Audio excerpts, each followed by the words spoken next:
Hello friends, so today in this video we will be going through the first two problems from the latest Codeforces round 713.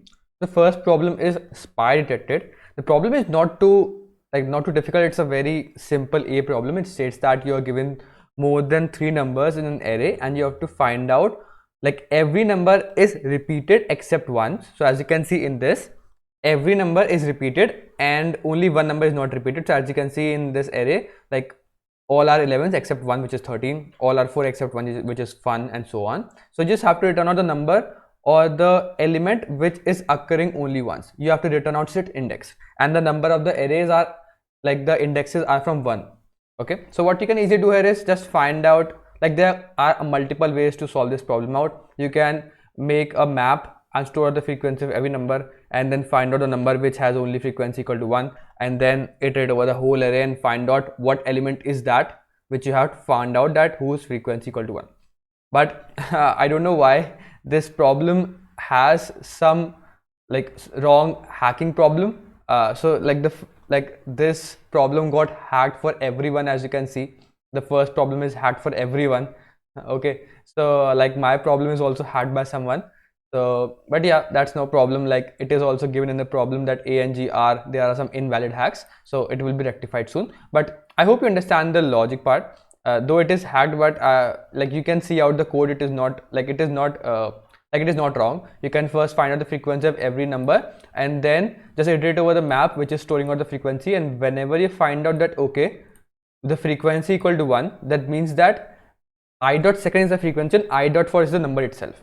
So if you find out that the frequency equal to 1, then I dot first is a number. Then again iterate over the whole array and find out the number which is that number which has frequency equal to 1, and you just have to output its index. So because the index of 0th from this array, but you have to output in one index, so +1, and just return out at this point.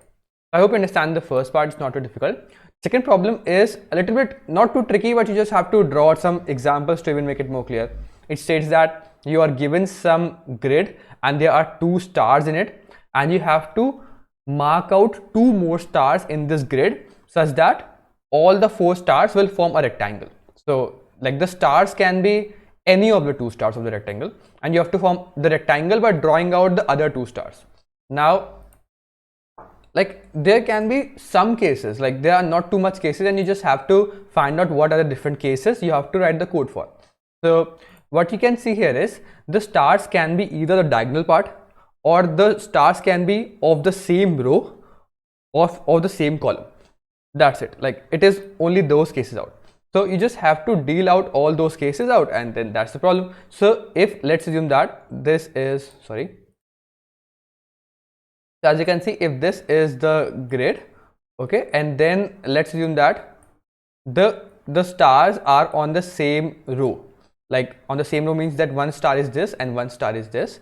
So what you can easily do here is, if these are the stars, you can either put a star at these 2 points or you can put a star at these 2 points, but it also have to be such that it should not go out of bound.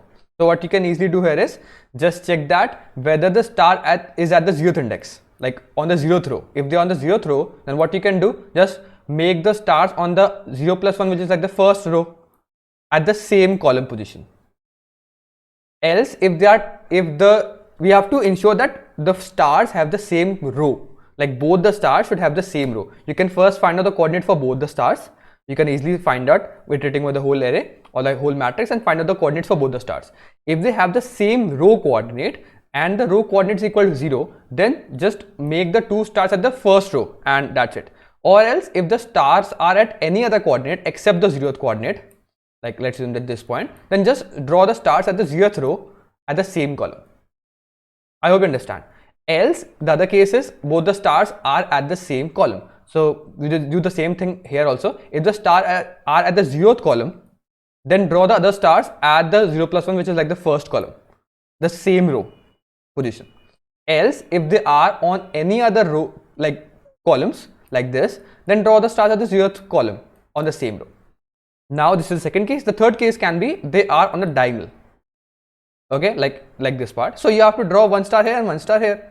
So if you know the coordinate of this star and this star, you just have to ensure that the first star is this and the second star is this. maybe the star which you have found out, obviously because you've iterated from left to right, this star is obviously the first star which you have encountered and this is the second star. So it means that if you have pushed them in some array, the first point is this star and second is this star. Or else you can sort this out if you want, so that the first coordinate, the row coordinate, will get up and the column and the row coordinate are smaller than this, so it will like shift. So you can like know that this is the coordinate which is the left part and this is the right, like the right down, this is the top left. Okay, so you can easily know that. Or if you have iterated over the whole array, then obviously this is the first and this is the second, whatever you can like. And if you know the row of this and the row of this coordinate, the column of this and column of this, so this is the row of the first coordinate, the column of the second coordinate, and this is the row of the like the second coordinate and the column of the first coordinate. You know these points now. So now just mark out these points in the whole grid which you have found out, and that's the point. And you just have to print out the grid again. So I'll take on to the code part now. I just messed up with one case, but not one case. I just write down 0 in both the cases. That's it. But yeah, I know this code looks messy to you. You can look down the code, but that's the whole array, input of the whole array. And then I have made a point vector to store out both of the points. So whenever I found out a star, push them in this vector. So now, what I've told you, I have 2 points stored in this vector. Now I have 3 cases. The first if condition, the second else condition, and the third condition. That's it. The code is that only. The first condition is both of the rows part, because the point is 0th point and the first point. So the first point first, which means that the row of both of these points are same, because the first coordinate is a row. So if the row of both the coordinates are same, then what we have to ensure, the row is also 0. If the row is 0, then what we'll do, we'll put the row plus 1, which I've told you. Else if the row is not 0, just make the row equal 0 and the column should be the same, and put them as a star. Else in other cases, if the columns are same, we do the same thing. Now if the columns and rows are not both the same, then the points are like, I have sorted around, but we don't have to sort it out. It's just like putting out the stars will be at which I have told you. Like if you know the coordinate of this and this, then the coordinate of the points you have to put is the first coordinate row, the second coordinate column. So as you can see, the first coordinate row, second coordinate column, and the first coordinate, then the second coordinate row, and the first coordinate column. And these are the stars. And then again iterate over the whole array and print out the whole matrix, because we have marked out in the original matrix only. I hope you understand the logic and the code for both of the problems. If you still haven't asked me to mention down, stay tuned for more videos. I'll see you in the next one. Till then, keep coding and bye.